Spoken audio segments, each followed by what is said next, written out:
The clock is now running on the Playbook podcast, the podcast where you take a deeper dive into the game of business, leadership, teamwork, character, the things that drive your motivation and build dedication. When you get a good look at the game plan of great business leaders, you start to formulate your own playbook and your own rise to the top. Make your next play your best play. And now, here are today's game captains, Glenn Amaral and Andy Phillips. Let's go! Welcome back to the Playbook podcast. Joining me, as always, is my partner, Glenn Amaral. Glenn, how you doing today? I'm doing great, Andy. It's a fantastic guest. I'll let you introduce in a second. But I just want to wish everybody, I was told you're not supposed to wish everyone a happy new year after, I believe, the 4th. I found out the other day, so I shouldn't do that right now. But I hope everyone had a great New Year and Christmas, and we're excited to be back with you here for the second year of the podcast. And as I allude to, Glenn, you can feel free to introduce today's guest. Well, thank you very much. Today we got straight from Pittsburgh, the third generation of the Duncan Financial Group, Brian Duncan, who's a financial advisor at Duncan Financial Group. And just as a disclaimer, he is not here to offer any financial advice. So, but we're really looking forward to, what a dynamic job they're doing at Duncan Financial Group. And Andy, I'll let you take it away with the first question. So first off, welcome, Brian. And I got a question right off the bat because I'm looking. And I got your LinkedIn pulled up here. I always like to dive in and see what people have going on. And I'm showing your experience with Duncan Financial since 1980 of 42 years. And Brian, I got to admit, you don't look like you're even that old. So I think this is a great place to kick this thing off and let you explain a little bit about what you do and how you got involved with Duncan. Obviously, you have the last name. So go from there for us. You got it. Andy, Glenn, thank you guys very much for having me as a guest here. Very excited to be a part of this. The 42 years have just been really easy. It's just been an easy ride, and that's why I'm able to keep the appearance. Very blessed, as you guys are a part of a family-run business. Very blessed that my grandfather had the vision and the courage to start our firm back in 1978 as a property and casualty insurance agency, and really build it, from the ground up. Now we've been blessed. We've got over 100 people on our team, but began with a core group of about 4 or 5 individuals, helping the public, clients, businesses, families, protect what matters most with their insurance program. So just a quick highlight on our firm. We are now third generation into this, and we have expanded from that property and casualty insurance really to be a one-source solution to families and businesses that we work with. We were able to expand into the financial services in the 1980s as my dad and our CEO, Dave Duncan, became involved in the company. And if you remember back then, there was a lot of different consolidation and mergers in the industry, a lot of crossover between insurance and financial services. And we really had, and Dad had that vision to build something that really to an end client or to a business could be a one-source solution. We do just about everything but banking, from individual insurance to commercial risk management insurance, along with 401k plans, wealth management, tax and accounting, group medical, and the like. So everything there, plus life insurance, we're able to offer. And it's been very exciting. As you guys know, in our space, in our industries, a lot of change, a lot of evolution, but taking care of clients is what matters most. And if you can do that really well, you'll be successful. That's great. And looking at your website and some of the stuff that you do, one of the things which is so important right now is one of your taglines was Duncan Changes with you. Adapt, improvise, and overcome. And my gosh, we need that for the last couple of years. And tell us a little bit about what that means to you and your organization. Yeah, that is something core to us that we believe. And it's the attitude, as you guys know, is one of the few things we have control over, is how we approach things and how we deal with challenges. Our clients are more busy, more complexity in their lives than ever, arguably. And so it requires us, if they're going to rely upon us as an advisor for anything that we offer, advice, guidance, solutions for, we have to be willing to be flexible and adaptable and change as the world does. So one of the things we focus on there, Glenn, is continuing education and credentials. That's a very big part of what we do as a team. We like to say we're a team of experts. So if you are going to work with someone in our group, the goal is they're credentialed or working towards it. And we provide incentives and pathways for those credentials, but also mentorship and other elements of taking the best of what we do for our team and making sure everyone that's a part of our company can learn and be a part of that. We really feel that mentality is important. And then really having that accountability to the customer.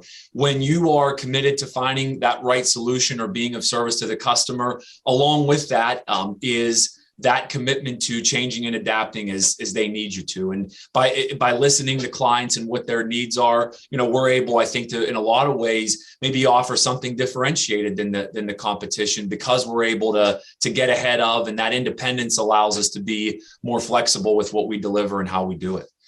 Awesome. I got a tripod question here. It's a triple one, but it all goes together. Your name's on the building. That comes with, it's a little bit different than just graduating from a college and going to a company. It comes with a whole new set of scenarios, let's say. So first off, did you always think you were going to get into the family business? Did you have pressure to get into it? Did you ever think about not joining Duncan Financial? And then also, once you got in, did you feel you had to earn everyone there's respect maybe earlier or different than if you were just going to someplace that had my last name on it that you didn't know people at? Did you ever feel a sense of, man, I really don't want people to think I'm entitled because my last name is Duncan. Let me prove. How did you go about proving yourself once you decided in your life, I actually do want to go down this path? Yeah, that's a great question. I think that's something that, people, we deal with this all the time of in our industries and how we help clients or how we grow our agency. How do you work through all those things you just described? Yeah, as I think about joining the company, it really was uncertain. If I would join growing up, it was great to grow up around the business. I saw my dad, uncle, grandfather, and their commitment and what it took to be successful. And it's a lot of hours. There's a lot of opportunity for flexibility over the long haul, but a lot of sacrifice that comes before that. So it was looking at that and kind of deciding over time, what's the right fit for me? Is that a path I want to pursue?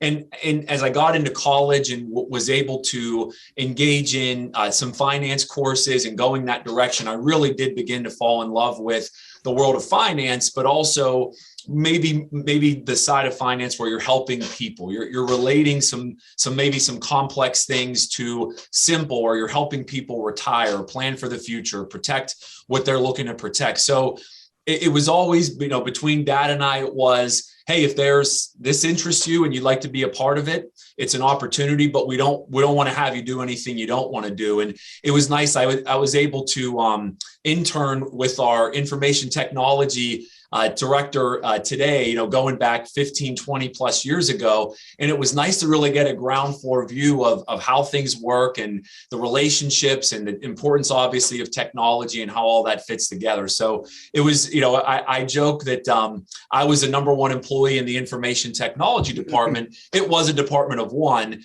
but nonetheless, I was one of the award winners annually. So that gave me a chance to learn. And then, college and that ability to kind of shadow a lot of the people. I was able to transition from information technology intern to shadowing on the wealth management side. And that's really where it clicked for me to say, yeah, this is something I could be really passionate about.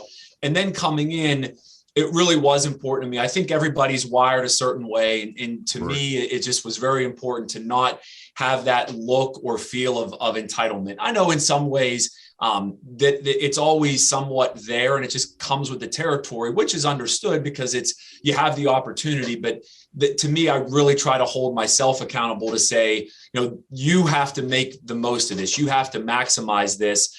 Don't just skate along. Don't rest on laurels. Don't have it be status quo, because in many cases that could be satisfactory for a lot of people, or the way you look at it. So to kind of think how I think about it is make the most impact that you can with this opportunity, because, from my grandfather to father was one transition of leadership. And what was, kind of that 0 to 5 is such a huge jump. 5 to, let's say, 50 or 75 is a huge jump. And then where I'm now and where we're going is going to be such a huge jump in its own way. So make the most of that and make a difference in people's lives is how I try to look at it. That's fantastic. Well, that's great. And I got to add something. I try to be observant, you know, when my wife got her hair cut and things like that. And one of the things I did notice, when we were setting this thing up, you responded to me at about 5 o'clock in the morning. You're on fire. You're doing what it takes. You're not just laying back and, taking advantage of your name. And that there's no doubt about that. And that's why you're here. Because you have something to add to, what we're talking about into our game. One of the things that I wanted to talk to, I've been reading a little bit about, obviously we're all talking to business owners and, we've got a labor issue, right? The great resignation. And one of the things that I was reading about is, I think it's intrapreneurial spirit. So in other words, like within a business, foster that entrepreneurial spirit. Kind of, I would think that what Andy and I are doing here is like, hey, let's do this. It's a little different. And, the Yurconic Agency has given their blessing to allow us to do this podcast and to help us with the marketing and everything like that. But allowing people to flourish in your organization. Do you have any thoughts on how, as a Duncan Financial Group grows, how you're going to be able to draw people in and continue to grow personnel wise? I will say you guys win the gold star for preparation and just items that really hit home with us. That's a great question. And the example you share with you guys and what you're doing with Yurconic is I think so emblematic of how we've built the company over the years. And really, Glenn, what we're going to need to continue to do and adapt as we go into the future to attract the talent and retain the talent that is going to help us get to the next level. And it kind of is founded by, if I think about just going back quickly to some of the history, how we got into the tax business was, a number of our clients that dad worked with on whether it was my grandfather had the insurance and dad had the investments, they needed help with their tax return. And by the time dad thought, well, by the time I explain this to someone and go through it, I could have just done it. So we just started doing it. And it's that entrepreneurial spirit, like you said, within organizations that we've seen so many cases of in our organization over time.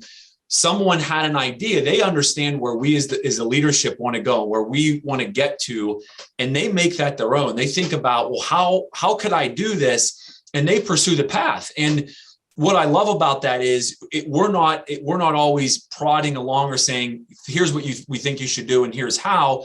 Our people come to us and say, here's what I think we should do, and I want to go get it. And oh, by the way, I've already developed steps 1, 2, 3, and 4, and I want you to take a look at it. Exactly. That's really neat. So yeah, feel free to share if you guys have seen that, in terms of how you've seen, talent develop. By all means, that's something we can go over in more detail. Oh, absolutely. That's, it's topic number 1 this year for sure. And go ahead, Andy. No. You keep going. Just going to say some of the initiatives we have that, I think, you think about your past and 1 year ago, 5 years ago, 10 years ago, and you're almost like, I can't imagine that we didn't do this at one point, or we didn't offer this. And now it's just something we do every day. Things like for us, true financial planning. We've added resources and team members that can offer a full comprehensive financial plan, not just the investment management, but helping someone take an inventory of their entire financial picture, their insurance, their tax, their estate, their investment plan, their retirement plan, all together in one.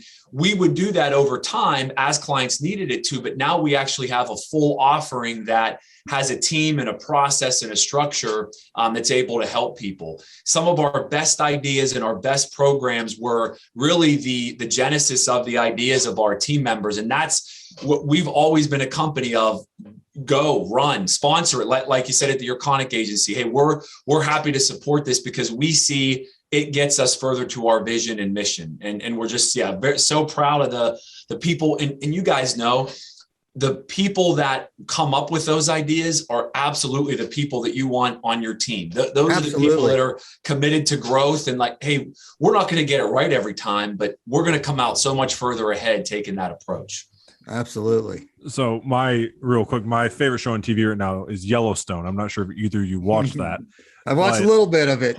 So what John Dutton, Kevin Costner, he's running for governor, and in the intro press conference, he goes, I'm the opposite of progress. If you're looking for progress, don't vote for me. And I find that funny because it's cute for the TV show, and it's great if you own a ranch with acres and acres of land. But in the real world and in our world, you need progress to survive. And that's exactly what the Duncan group really seems to do and really thrive in, because like you said, you're looking at, I can't believe we didn't do this even 5 years ago. If you never started it 5 years ago, that'd be the bigger issue. Mm-hmm. So I think growing in progress is so huge in our world. But with this, we're on to halftime. So halftime, the way we do that here, ring the bell, is we're taking you out of your tie right now. We're getting you into just normal casual wear, maybe put a drink in your hand. I don't know what you like to do, but get comfortable, because we want to take down the curtain of Brian Duncan, get to know you outside of the work world. If you're ready, we got a 10-question speed round. Sounds great. Here we go. All right. Question number 1. Speaking of TV shows, what is your all-time favorite TV show that if you had to, one you could binge every year of the rest of your life? That's a great question. I will probably go with The Blacklist. If I had to have one, that'd be the one. Never seen it. What's it about? So it's the FBI takes on an informant who arguably the world's most dangerous criminal, and he gives them tips on how to bring down all types of operations, all types of illegal operations all over the world. And the story and it's just a very interesting way they play it out, and they've evolved it over the seasons. Would recommend it. All right, fantastic. It's kind of interesting. My stepson works in New York in fashion, and he's done some work with the lead characters on that show. Oh, it's all full circle here on the Playbook podcast. Always I like it. Circle with us. That's all. I like it. All right. You still got the Christmas tree up. We're talking January 6th here. I'm not judging. I'm just letting people know where the question's coming from. I love Christmas. Keep it up year round for all I care. But favorite Christmas gift you got in your entire life was what? Number of good ones there. I would say, one year I did get Pappy Van Winkle. So I have to go with that. That's a special treat and forever grateful. And that's when you probably only open up when you have a great day in this office you're in right now. Amen. Absolutely. There you go. All right. Next question. You have a background currently, obviously you're in the Pittsburgh area. Are you a Pittsburgh sports fan? If you are, favorite athlete to ever don the black and gold, as they're the only city that all their professional teams have the same colors?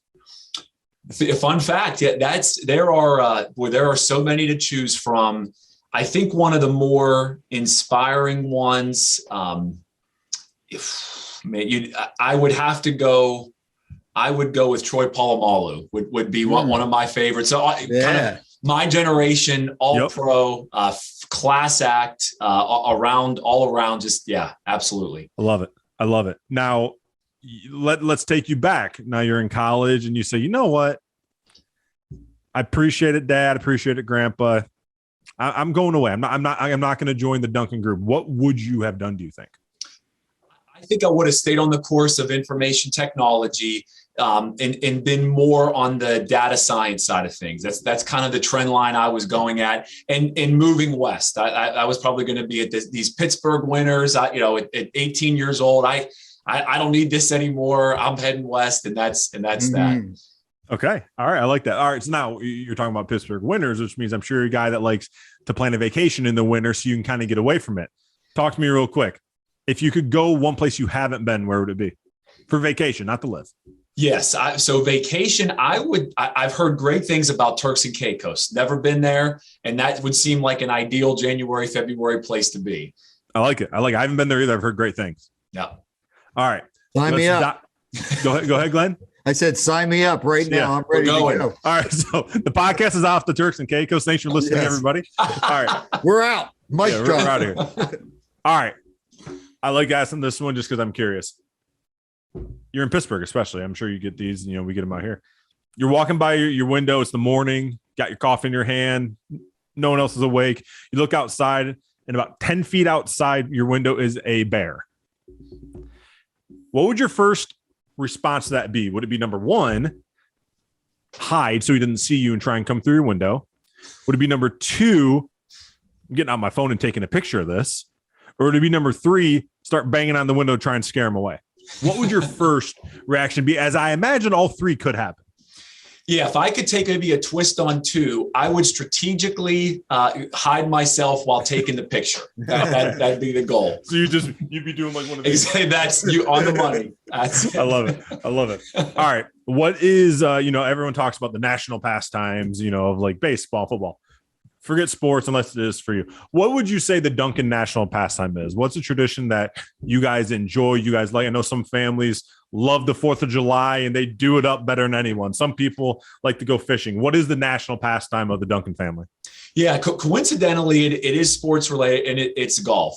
That's one of the things about it. It's multi-generational. Everyone can enjoy it. Even if you're not golfing, you're out there. You can be out there enjoying yourself. And we've done that a number of times, just having in July, having a family event. And it is very cool to see 3 generations. We're competing, we're having fun, and obviously enjoying the family time afterwards. So that'd be the one. Well, now I have a follow-up question. I think you got a lot of golf clubs to buy for the next generation. 3 boys and a girl, right? That's right. We could do some hand-me-downs, hopefully. Yeah. Fingers crossed. Cut them in half, re-grip them, all that good stuff. That was my first. I remember I was like 5 and still not sure why my dad did that. I probably used them more as a weapon than anything else. But moving on. Speaking of golf, favorite course you've played, even if we haven't heard of it. Yeah. I would say Pebble would be the favorite. You played Pebble. I played Pebble. Been very lucky to do that. And the views, the experience, that is something else. What'd you shoot? What's your best round at Pebble? Yeah, best. It's nothing to be proud of. It was 96. I take it. Yeah, I mean, if I was under 100, we were high-fiving and chest bumping. Oh my gosh! Yeah, if you go 2 digits at Pebble, you're fine. That's absolutely a goal. Okay. All right. So I like the golf. We're getting into a little bit more. Who's your favorite golfer? You're not much older than me. So every kid in our generation probably would say Tiger Woods. I was a Phil guy personally, but not named Tiger Woods. Favorite golfer. Yeah. Because there's a lot of rivalries. That was a great rivalry. I would say it's hard to argue. I'm probably DJ. Dustin Johnson would be the favorite to watch. The way he can go, the way, I mean, he won the U.S. Open at Oakmont, and we had the chance to be there during that. Awesome. And just watching that display is, in addition, everything else he's accomplished is pretty cool. You get such a new respect for somebody when you see what they do in person. Mm-hmm. You can't really describe it. Like you see it on TV, then you see it in person, and you just get a whole new respect for what they do. Cause then you realize, how can they make it look that easy? Yeah. And the fact is they make like regular club pros look like rank amateurs. It's just that much better than everybody else. It's amazing. Like when you think about the best player you've probably ever played with, wouldn't make it past cut day on the tour. That's when you know how good these guys are. Right. Another level. Last one. I'm going to leave this up to you. I want to say, what's your favorite quote from a movie, but I know it's on the spot. So just favorite quote, if you can't think of a movie one. The one. I know it's hard. You can paraphrase too. I'm not. I understand. You don't have IMDb or whatever it is pulled up. I understand that. It's okay. Yeah, exactly. The one that's there's probably, if I could go for a twofer, the Rudy, the never give up from Rudy, I think is something you just have to have at your core. That's what we do. You have it at your heart. You take that with you all the time. There was another one from the end of The Dark Knight Rises, the third Batman, Christopher Nolan. And I'll have to paraphrase if you don't mind. It's basically the quote from the end of The Tale of Two Cities when he's talking about, up until this point, my life hasn't been all that much, but I've laid it down for my city. I've laid it down for generations in front of me as that ultimate sacrifice. And you can interpret it a number of ways, but I think just in that moment, it was something else. That makes total sense for you, because that was probably kind of what your grandpa did to set up the generations of the Duncan Financial Group, which gets us right back into the second half of play, where I'm going to turn it over to Glenn as I'm out of breath. You're out of breath. All right.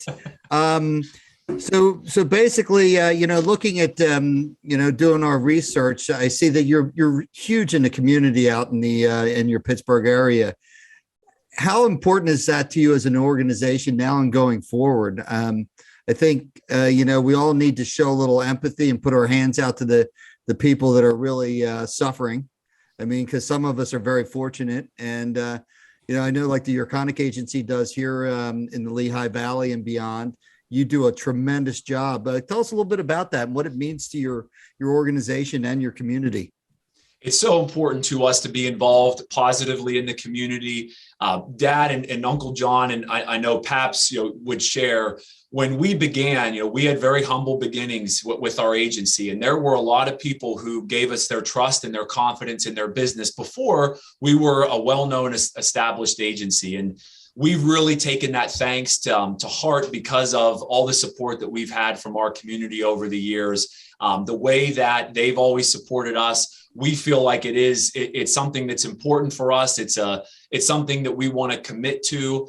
And I think as you do that, you also just recognize the symbiotic relationship you have. We have a hospitality committee. So that's a formal committee within the company that really has their ear to the street on what's going on in the community and how can we support those efforts? Where are our resources needed? I think a lot of firms do a great job of whether it's just financial donations and those kind of support and sponsorships, and we do those. But I think what the difference maker is, what you guys do, what we do, is really with your time and your effort and your people and your energy. When there are events and I see our team, there to set up 2 hours early, there 2 hours afterwards to break everything down and make sure the logistics are in place for a community event. Maybe our name was mentioned in the sponsorship, maybe it wasn't. Those are the kind of things that we take seriously because we know that's where we're going to have an impact. We know that if we can help those businesses and help locally where people come out and have a great time or whatever the event is, that's going to help those businesses that have suffered the most in the last 2 years. Yeah, what a great way to get your name out there is actually making a difference, right? That genuine approach to it, yeah, I think, absolutely is a huge difference maker. So, Brian, you're, like I said, you're relatively my age, and I think that means you've probably have at least been around the game Waterfall at a party or Kings. I've heard it called both. So where I'm getting at on this is we've done this before in this show, and it's always very fun. And also usually makes one of us, typically me, look like an idiot. So that's where we get to go with here. So I'll bring that to the table. One of the parts of Waterfall is funny. You pick a category, and then you have to go around and you have to say something in that category that hasn't been said, and you have to do it pretty fast, or else you're out. Last person standing, great. You win that round, whatever it is. So, like, for example, if you were naming kinds of cheeses, I go Swiss, you go cheddar, Glenn goes, Glenn's out. Sorry, Glenn. Anyways, we're going to do this way. I'm going to start so I can at least get one on the board. Then we're going to go to Brian. Then we're going to go to Glenn. Oh, boy. The old guy, right? You leave him for last. That's right. Well, you have the most experience. Right. Which means you should have the most answers. Yeah. That also assumes it gets past me, Glenn. Yeah, right. That's true. We're going to go with we all deal with clients. Character traits of your best clients. Like, what do you look for in a client that makes them your favorite clients? You can really interpret this however you want. I'm going to kick it off with transparency. Kind. Passion. Communication. Driven. Empathy. Loyal to an extent. You got me on that one. You take the cake on the loyal. That stuff. That was going to be mine. Okay. That's when you lose, right? That's it. The reason I said to an extent is because I would never want a client to feel they have to be loyal to me no matter what I do. I only want you to be loyal to me if I've proven and given you a reason to be loyal. So that's why I said to an extent. I don't think, I would never go somebody and say, hey, once you're working with me, you should work with no one else. No, if I drop the ball, if I lose track of your business at all, yes, you should absolutely seek other options, and that's on me. But I say loyal when I mean you give us kind of not first right of refusal, but if we've earned the right to work with you, give us everything you have to help us work with you better. That's why I said to an extent. It's how you comport yourself, because we've all gotten business where the incumbent agent flips out on the customer. Yep. I've been in situations and said, you know what? I don't have that market, and that's probably in your best interest. And ultimately, you're doing the right thing. And if they come back, great. If they don't, that's fine too. But, if you always act, where you can put your head on the pillow at night and be proud of what you've done, that's what it's all about. And, my next question is that, listening to your video online, which is great and well done. You mentioned one of your, I guess, a favorite quote outside of movies is Benjamin Franklin. When you're done changing, you're done. Right. And that's, being a little bit older. I don't want to harp on how old I am, but you've been in the business 42 years, so you're probably about 60. But, there's so many people I run into that are my age that are just kind of so stuck in their ways. And that's why I love hanging, with young men and women that are just so passionate and just learning new things all the time. And that's why we love doing this podcast. Tell me something that you've learned recently where you've changed your view on how to do things in your business, in the way you do your business. Yeah, it's recognizing that you don't have all the answers, and there's just great resources out there. Great, you guys being a great example of it. Like you don't have the answers, but you're building, and you can always learn. One of the things that's really struck with me is we as individuals, we have preferences, we have things we're really good at, we have things that we do well. I've really started to embrace, stay in the quadrant of what you love to do and what you do well. You don't have to control everything. You just need to work with a team and build a team around you that loves to do the things that you're not as enthusiastic about and is good at the things that you're not as enthusiastic. I like that. I'll use that now. As enthusiastic. I was saying that I'm not as good at, but we like you, we have a fantastic team, and there's some things, Andy said it, I've said it's like, man, it's like some days you just feel like you don't know anything because things are changing so quickly. I said most days, but some days it's fine. But the ability to admit it, I'll tell people, it's like, you know what? If you're worried about not knowing something, don't worry. There's always somebody you can ask. 100%. And that's how you grow, is just figuring it out, and you change, right? Our job, we're both in kind of an advisor role. You're a financial advisor, we're risk advisors. Our job isn't to know the answers, it's to know the people that know the answers. And at the end of the day, as long as you give your client or prospect the answer, they don't care if it came from your brain or if you had to email 18 people. Just as long as you have a way to get answers, that's all that matters. And anyone who thinks they have to have every answer is doing themselves and really their clients a disservice, in my opinion. To take that a step further, I agree. To take it a step further, I think it's also about, the differentiator is what questions to ask. And if we as risk managers or wealth managers can ask questions that maybe the last 3, 4, 5 providers did not ask or think about, we can we'll go get the answers. We have resources to figure that out. We want to uncover and make sure that you're contemplating all that you should be in your situation, Mr. and Mrs. Prospect client. Yeah. Absolutely. I think one of the greatest phrases is, I don't know. That's a great question. I'll find out. Absolutely. And people, because everybody has something they don't know and they can't answer, but they can get it. Brian, I want to thank you. Glenn, I'm going to have you close this down before we even got to our Hail Mary question, which means we didn't need the Hail Mary, and Brian crushed the game and blew the opponent out. You were fantastic, Brian. I appreciate it. I know Glenn does as well. I'm going to kick this over to him to close down the show as we are out of time. All right. Well, Brian, I'd like to give you like a few few seconds here to tell us a little bit about how people can get a hold of you. Anything you'd like to say here at the end of this podcast? Absolutely. Yeah. Thanks, Glenn. Thank you, Andy. This has been a treat. This has been awesome. You guys keep it energetic, lively, and the discussion is awesome. So kudos to you guys. You can reach out to us. Look at our website at any time. There's a lot of resources there. Reach out to me directly at bduncan@duncangrp.com. Any questions, topics, anything that you think we might be a resource for or want to just discuss how to or otherwise leadership, we're always happy to do that and thrilled to be a part of this. It's just very exciting. So thank you. Yeah, and we've worked with the Duncan Financial Group, and you guys are great. So thank you. For the Playbook podcast, my name's Glenn Amaral. I'm Andy Phillips. Until next time, what's in your playbook?